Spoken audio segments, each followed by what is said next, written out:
Hey, I'm still here with my friend Gary. Oh, hi. And yeah, we were just watching this video. I just put it on. Just put the quality on to make sure if we do it right. Hey, I'm still here with my friend Gary. oh, hi. And yeah, we were just watching this video. I just put it on. Just put the quality on to make sure if we do it right. Oh, right, that's okay. It's on the highest quality. Well, I was watching this video and I was a bit like gobsmacked because this person here is flying near India, and she's this is. I know we're going to see it a bit better in a minute, but that's Everest. yeah, this woman, like, she must have a 900 Well, or I think it's a woman. I'm or not sure. Is that a 1,000. man or a No, woman? it's a woman. It's a woman, Vicky Draziv or I something. don't know if that's. I don't know. Okay. Anyway, whichever one you are. Sorry if you're not. Oh. Anyway, hang on. I've got to stop it. Oh. In fact, 1 minute. Let me just take that off. Right, now start. Now the thing is, this must be one of the current sort of like longest photographs we've got. This is an amazing photography because basically it's showing that obviously our world is not as big as we think it is. So the thing is, we're like they're cruising at 38,000 feet on an A380 Airbus, and she can see the Himalayas from 1,876 miles away. So we're gonna do the curve calculator in a little while to see how far behind the curve it should be. I mean, even at that altitude, it should be sort of like well below the curve, obviously.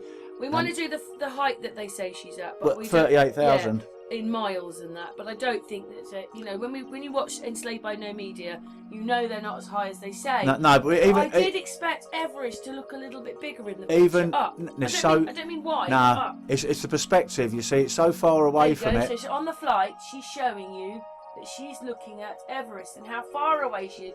She's in, what is this sea here? That's got to be the Indian Ocean, isn't it? She's in the Indian Ocean and she can see Everest from there. So basically, you know, on a curve, if you see this little diagram she's got here, there's no way she should be able to see Everest, even at that height. It should be way below the curve. We haven't done the curve calculator yet. We're going to do that in a little while, but we found this very intriguing because we think it might be the current holder of the longest, like, aerial photograph. Well, she says longest line of sight on this flat plane. Yeah. So the thing is, and she's there, yeah. And she's filming. She must have had very favourable. So she's going from there to there, or whoever they are, and then they're filming here, and that's 1,800 miles away. She must have very favourable atmospherics. I mean, it might be one time out of flying in 100 where you'll get such favourable atmospherics and light refraction and whatever that don't seem to. It is a little bit cloudy, but it's definitely visible. There's no question. As you'll see in a little while. So it's a tremendous distance. So she's saying that's 900, that's 1,100, and that's 1,200, and that's 1,400. Oh God! And that one there is 1,876. And that's yeah. Now the thing is, she hasn't done the curve calculator for some reason. I don't know why, but we're going to do that afterwards. But it should definitely shouldn't be in view. On a globe, it can't be in view. It's impossible. It's definitely miles below the horizon line. But we're going to work that out in a little while. But it's definitely still amazing footage that she has they have captured it. But look how much land has been compressed. That's 1,000 miles in there. Yeah. Does that look like 1,000 miles to you? No, it's over 1,000, 1,876 to the other point. To the other point, to the longest point. But the thing is, some of you are probably better at the curve calculator and can do it in your head. Unfortunately, I can't at my bloody age. But you can see from a distance they are the Himalayas, which Karen thinks they don't look very big. What you got to remember, you're 38,000 feet up supposedly. Yeah, I know, but this thing is miles high. Well, it's only six miles high. I mean, obviously there's cloud, and you can see the mountains sticking out the top. But you've got cloud. you've got your vanishing point, and you're like the railway lines. When you look down railway lines long enough, it comes to a point. How could Tim Peake see what's going on in a boat? Exactly. Well, Tim Peake, if you see my earlier video, he's saying he can see, like, I bet he rues a day he ever wrote that book for people like me demolishing it. He says he can see like oil tankers and and even fishing boats, you know, which is absolutely You ludicrous. can see what they're doing. Yeah, and You that can see lights on them. with his naked eye, by the way. Now, anyone that thinks that when they see my podcast the other day, like maybe I've made some of that up. No, I've actually got Tim Peake's book, Ask an Astronaut. So there you go. They're 1,450 miles away. So and she can still see them. well, I'll tell you what. Here, now, actually, that's the longest one we're going to go for. That's the one. That's the one we're going for. We're going for the longest distance, which is 1,876 at 38,000 feet flying. You know, whether they're flying at that altitude, we don't know. Everything's up in the air at the moment. I took it a while ago, 2020. Maybe this one has already been. Well, there's only 357 views. I'm surprised about that. Yes, but they don't like anything to do with. No. Well, the thing is, this is going to go viral. It's going to go on Facebook and everything, so people can look at sort of like this. And then we want any glober out there to sort of like tell us why we can see that far. It's very weird that so much is compressed and that you're looking at that much distance and that's below you. If you went to walk it, it'd take you days to get there. This could be the one of the potential. Yes. Anyway. Flat Earth evidence, yeah. But for some reason, she hasn't used the curve calculator, so we're going to have to sort of like do that afterwards. But you know, I know some of you out there, if you're a glober, you're going to turn around and say, "Oh yeah, gal, it's trick photography." She sort of like put some image on the windscreen or something. But no. Hang on, I'm going to stop that. We'll go back to that, right? That is just anyway. It's just incredible. We're going to stop that and we're going to go to the curve. Right. So we're going to the curve calculator now. 1 second, everybody. Can you? Well, that was fun looking up apps and how to do it. There's so many questions they want to ask. It's a bit difficult, but what it is I've put the observation height in feet at 38,000 feet, which then they're saying the distance to the horizon would be 758, and we already know that she was 1,876 miles to that mountain. So the mountain would then be over the horizon. So the higher you go, the higher. Well, that was fun looking up apps and how to do it. There's so many questions they want to ask. It's a bit difficult, but what it is I've put the observation height in feet at 38,000 feet, which then they're saying the distance to the horizon would be 758, and we already know that she was 1,876 miles to that mountain. So the mountain would then be over the horizon. So the higher you go, the higher up the horizon becomes. Yep. But it's still twice the distance of that, so twice half of it would be over the horizon. So we're definitely over the horizon, but we haven't quite worked out yet how far over the horizon it's meant to be. Yeah, we'll come back in a second, but we'll just take that bit. Right, we realised why the lady or the person never put. I'll tell you what. It's so difficult. I'll tell you why it's very difficult, right, to do the curve calculator. I know some of you have probably done it out there. I used to have an easy one, but these new ones are quite difficult because you have to say how far away the object is that you're looking at, how high you are in altitude in the plane, and then also allow for the size of the mountain in question.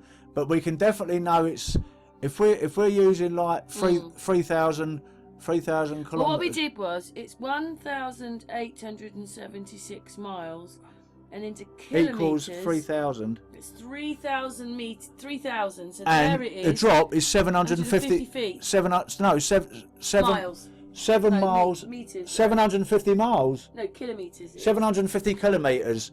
So the drop is 750 kilometers. So what you do then is deduct the size of Everest, which is like 6 miles. So I'd have to do it on here. So. Yeah. So if you deduct 6 miles from 750 kilometers, this way, folks, it's well below the curve of the Earth. There's no doubt about it. There's no way it should be seen. It's impossible.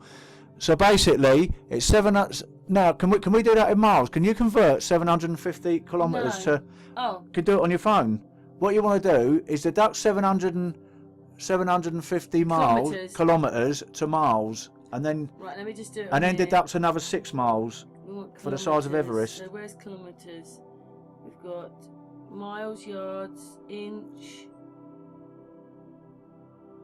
I mean, this isn't going to be exact, folks, but it's going to be enough to sort of like show you that there's no way on God's green earth that woman should be filming this from an aircraft. I can see why we've been working on this now for about 40 odd minutes, 50 minutes, like doing the Earth calculator, but it's not as easy as you imagine, because you have to allow everything. They even ask you for refraction rate, for this, for that and the other, and it's like, if anyone ever done this over this, it's all right doing it over a short distance over a lake. When you're doing it this far, it's a lot of things you've got to put into consideration, because the 8 inches per square mile isn't exact. It works well over short distances, but the longer you get, it don't work quite so well. Right, here we go. This is a rough estimate. So how many was it? 750?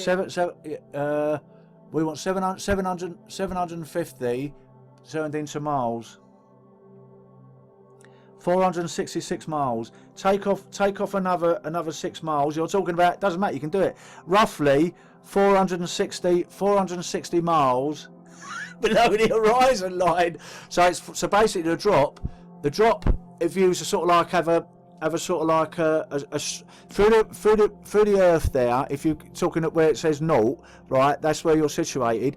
You're looking out. The drop from there to sort of like where the mountains are, the drop is roughly 460 miles. So that's it's well below the curvature, folks. So there's a massive piece of land you shouldn't see. So basically, you're looking. Gary, you shouldn't see nearly all of it. No. Well, listen, you can allow refraction, anything you want. It's taking us ages to get to this. Now, it's not exact. Before any of you are like out there turn around and say, "Oh, Gal and Karen, that isn't exact." No, we're not mathematicians. If anyone out there wants to actually sort of like put in the chat room what it actually is, but you might turn around and say, Gal, you're miles out, but we work it out roughly. We've got to take off 6 miles with regard to sort of like the size of Everest. Let's just say Everest, right? If it's Everest, it still should be roughly 400. Well, the drop is 400. Is past Everest. Okay. Everest's about 1,000 miles away. The other place is another. So this isn't exact. What we're trying to sort of like state here, the fact that you're looking down 460 miles, and it's impossible. So you've got a 460 mile drop. So the bit that gets me is that flight like to America. We've actually done it. I think we've done it reasonably. You have to go in this sort of tunnel thing over there, and you have to go to Canada so you can go down into America. Yeah. So basically you're looking. And you've got to fly around for 6 hours to get there. Or is Amy not that far away from me, really? We don't know, do we? But basically, they're trying to tell us on a globe, you're looking down 460 miles. If we've done it correctly, I'm sure you lot are going to pick us up on things, and any globers. Well, it's there. Look, 30. It was 3. It's roughly 3 or whatever it is in 19. Yeah. 750. So we are a tiny bit out because it's another 19. Yeah, but I'm saying what we're trying to state is, folks, that whatever way you put it, say we're out 50 miles each way or whatever. What we're saying is the drop is so far that it's impossible to see over that curve. You cannot do. You can allow refraction, anything you want. Show you what she showed. We're back on this picture, and you can see that there's still clouds beyond the mountains. There's still cloud beyond the mountains there. And it goes on. But basically, you're seeing unless they the totally Himalayas. lied to her and they told her that no, because she will see the sea and everything. I mean, obviously she must have asked like the pilot. We have to sort of like say that what his figures are correct, but she's saying it's 1,876 miles away now. I'll bring up the picture of that. Now, basically, so they're flying around the Indian Ocean, they've just gone past India, and so where's Everest? Nepal, it has to be there somewhere. Everest, Mount Everest. So that's 1,250, and she got up to here, which was 1,876. But even at 1,450, it would still be below the curve. See, we calculated even with a flying at sort of like 38,000 feet, if that was correct, because we know like a lot of these distances they give us now about what we fly at and whatever are probably not for real. But we're just doing a rough thing here, folks, and you know, we're not mathematicians, we're trying to work it out. And we've and you could say, because it's on this bit here, and this bit does look a little bit higher and maybe a bit higher out of the sea, so you could say the mountain's sitting on there. Yeah, so basically it should have been out of view on a globe map. You should not be able to see the Himalayas from where the distance she was flying from. It should be well below the curve, even allowing for the distance she was flying up, at the height she was flying up. We've allowed this. We've taken off the 6 miles. If ever it is 6 miles, I'm going to have to dispute now. Some people say it's 6 miles. Some people say it's 9. All right, we'll take 9 off. We can take another 3 miles off. Listen, folks, that. It still should be obscure. It still should be obscure beyond the curve of the Earth. So there you go. That's what she's seeing out of the plane. 100%. That's what she's seeing out of the plane. Incredible. Anyway, that was the point of this video. Me and Gary finished. Eric, say goodbye before you go off to the loo. Yeah. But bye, folks. And if we're wrong with our calculations, I'm sure you'll put it in the chat room. Thank you. Yeah, it's just interesting to see their video. Thanks a lot.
Yeah, back with Gary. You wanted to do another little video, didn't you, Gary? I wanted to do another little video now.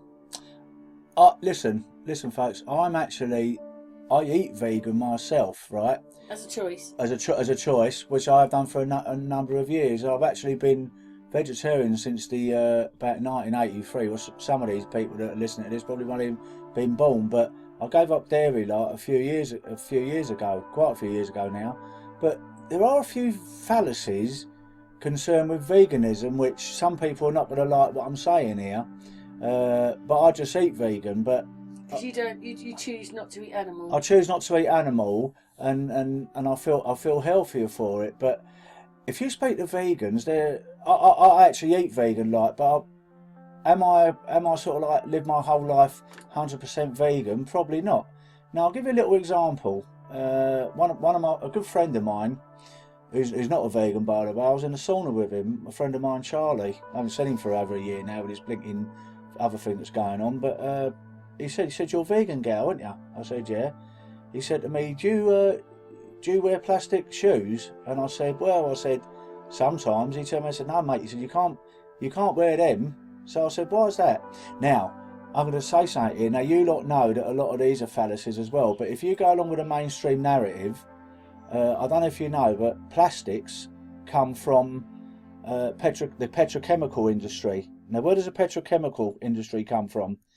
They come from sort of They're like telling us it's dinosaurs, which we know Hang on, my dinosaurs, phone's ringing. which Talk. we know dinosaurs don't exist in our reality. But if you take the mainstream narrative, dinosaurs do exist. So if you see someone in your local shop going up and buying, say for argument's sake, packaged vegan food from the shelves and whatever, you turn around and say to me, "Excuse me, love, are you vegan?" Or, "Sir, are you vegan?" They say, "Yeah." So, "Well, do you eat vegan, or is your whole life vegan? You live it to the letter?" If they say yeah, we say, "You can't eat that, sir." So, and then they turn around and say, "Why that?" So, "Well, do you know where plastic comes from?"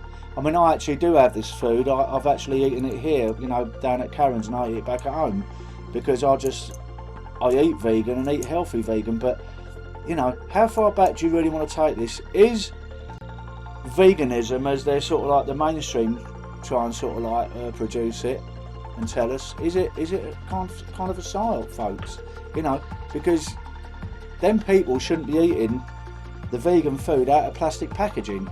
Now, you know, I know you lot are going to be streaming now saying, yeah, but Gal, it doesn't exist what you say. Yeah, but I'm going on the mainstream narrative where dinosaurs did exist, sorry, you know, 60 million years ago or whatever. So, you know, if dinosaurs died and then they went into the ground and it made the oil, and then that's sort of like extracted and then goes to a petrochemical company, which they extract like from the crude oil, they get petrol, kerosene, jet fuel.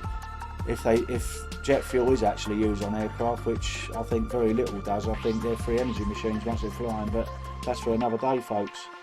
But you see where I'm coming from with this.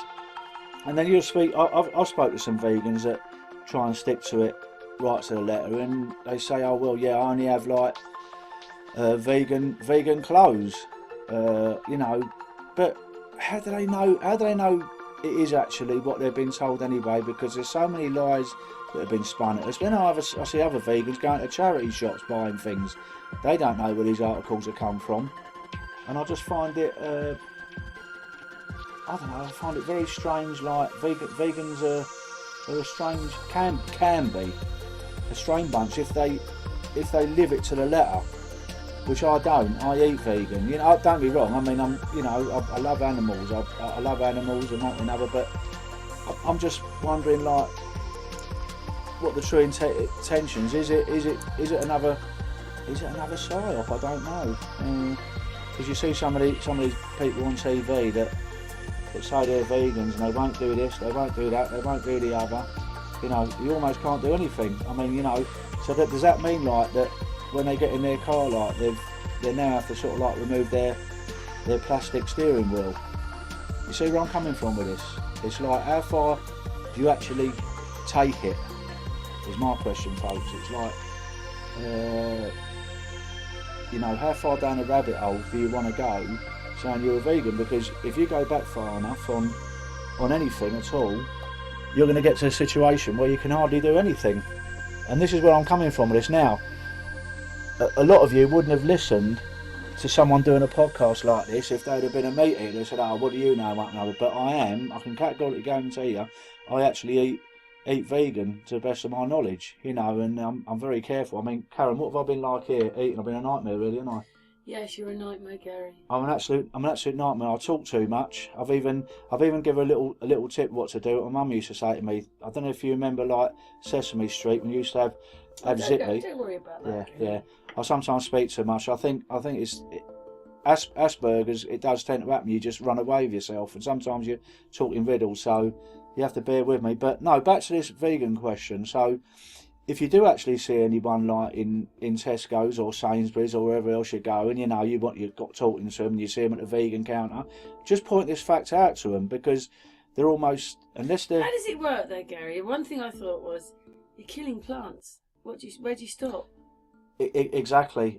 I mean, I do it from a health basis, although I do love animals and I can't eat animals. And to be honest with you, when I sort of like go past butchers and I sort of like smell that meat, it does sort of like turn me stomach. I'm very nearly sick often. But I'm just saying, like, with these is vegan a fad, folks? That's what I'm saying. You know, like a Primrose Hill crowd, like, you know, like Kate Moss and all that, like, oh, we're all vegan, like, and all that, and then you see her like walking around like with clothes that sort of like all us lot couldn't afford in a lifetime, and that she don't know whether it's been produced and whether it's vegan friendly. So my question to you lot is, could veganism be a psyop? Could it be a psyop? Now I know some of you are sort of like biting your tongue down the phone. Oh, if I ever see that, Gary, like, I'll give him what for. It's almost impossible to be. Because it's almost, that's what I'm saying, it's almost impossible. How far back do you want to go? And my mate Charlie pointed this out to me. He said to me, the thing is, Gal, if you want to go back far enough, what do you do? Even they say, well, I've got a vegan friendly perfume on one thing and another. I've got vegan friendly this, vegan friendly that. What is the truth in it? I'll give you another example. I was in my local branch of Aldi's or Aldi's. Some people call it Aldi's, some people call it Aldi's. About 2 months ago, and I would read the packet to see if it's vegan or not. And I picked up something that said it was vegan. Now I done it. Obviously, you know, like that you don't have no meat or dairy produce, and I turned it around, and it said may contain on the back in a little article, in a little sort of like subtitle, may contain like milk or buttermilk or something like that. So I called over the shelf filler, and I said, excuse me mate, I said, you're gonna have to remove all these off of the shelf. And he said, what do you mean? And I said, well, I said, you cannot serve this. So he said, why is that? And I turned it over and I showed him. I said, it said it almost may contain traces of milk. And he actually agreed with me. Rather than sort of like chewing my head off or whatever, he said, to be honest with you mate, I think you're right. And I said, no, I'm right. I said, because if you get a very strict vegan coming here and they read that, there's going to be hell to pay for obvious reasons. They want to stick to it to the letter. But then again, you know, do they check what the packaging comes in? Do they check like I don't know? What about if they go into somewhere like, because McDonald's now, you've got McDonald's and Burger King and people like that, they'll actually do like vegan meals now. And I must admit, I've had a vegan burger out of Burger King and it's not half bad. But a real strict vegan wouldn't dream of going in there for a simple reason. They're going to say, well, the guy's touched with his hand, he might have touched meat before and now he's touching my vegan burger. Even though he's washed his hands, it's not good enough. So my point is it like my two mates, like Pete and Pete say? It's 9 minutes now. Okay, my mate Pete and Pete say, have these people got some kind of mental health issue for saying things like that? Because it's practically impossible to actually do it if you go back far enough. That's all this. This is a very short video.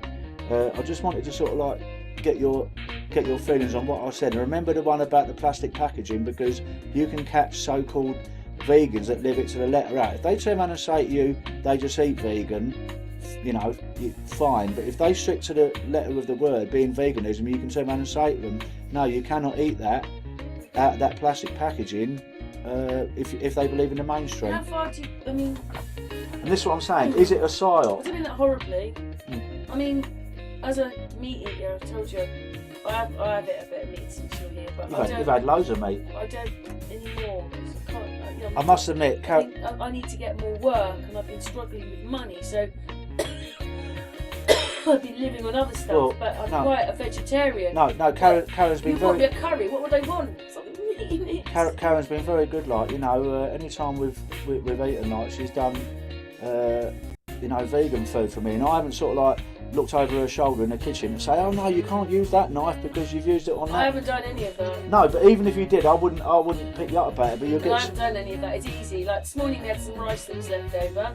Yeah. So I fried it up, gave Gary's, and then I put an egg in it. It was lovely. And I had egg fried rice. Yeah, exactly. I just had rice. But I remember a story my friend told me. I was over in Tenerife, and he said to me how he had some people come round, and then they were vegans, like, and they had the vegan pasties, and him and his family, they come from Nottingham, really nice couple, I've seen it for years actually, and they had like ordinary pasties and they had like the vegan pasties, and they got it mixed up, and like when they sat down for dinner, they were both eating away, and then I think his wife called him out and said, hey John, you better come here, like, we've got something to tell you. So we've given him a wrong pasty. Well, they've half eaten it, and you'd have thought like hell have no fury, like sort of like people scorn, because all hell broke loose. All the stuff went up in the air on the table. Oh, I can't believe you invited us here for dinner, you give us meat. Oh, what are we going to do now? We've sort of like broken our vow being vegan, and you know, this is the kind of veganism I'm talking about. I mean, occasionally I've been to a party where I've accidentally had like an ordinary sausage roll as opposed to a vegan one. I just go, oh my god, you know, what have I done? like, what, that was a mistake. But you know, that's what I'm saying, is the true thing of veganism, is well, it? I think probably it's like that because at least 75% of the country or the world is not vegan. Exactly, but I'm just wondering, like, whether like, you know, people that stick to it to the letter, because what you got to remember, folks, anyone that calls, I'm a vegan eater, but I don't consider myself a vegan as regards to like living that right across the board. I don't go into charity shops and then say, oh, I'm not going to get that because I don't know like who's touched it or where it's come from and all that, because I mean, I buy myself out of charity shops, I won't blinking wear anything. You know, I mean, I can't afford to go in like all these other shops. My point is, we're going too far, aren't we? Sorry, Yeah, he liked to Well, talk. listen, I like to talk, and I know, sort of like a lot of you have be glad to see the back of me when I sort of like go home in a couple of days' time. But I've had a wonderful time down here, and Karen sport me rotten, and and now the phone's ringing. my other phone's ringing. So, oh, that's all right. She can wait. She can wait. I'll turn it down. Hold on. I'll turn it down. Yeah. So anyway, folks. My point is, you know, what's your feelings about what I've been saying to you, and do you see where I'm coming from? And this is coming from. You know, the meat eaters aren't going to write nice things back. No, they're not. Now the thing is, I've got nothing against people eating meat. I mean, Karen eats meat in front of me. Now, you know, some strict vegans that stick to it to the letter wouldn't dream of doing that. I don't sort of like impose my principles upon anybody at any time at all, because that wouldn't be fair. You know, so all I'm saying is, you know, from someone that actually eats vegan, can you possibly in this world be a vegan in all honesty and say you stick to it to the letter? Because I've seen articles in the newspaper where, you know, people will turn around and said, oh, this has happened, that's happened. Like I said, what are you going to do next? Are you going to sort of like take your steering wheel off and get a non-plastic steering wheel? Because you're not allowed to have a plastic steering wheel, because that's made out of deceased dinosaurs. Most of them are leather. Most of them are leather, which is even worse, Gary. Even worse, isn't it? Anyway, we're going to finish now. That's just what Gary wanted to say, to bring that up into people's thoughts. Anyway, big hugs, lots of love.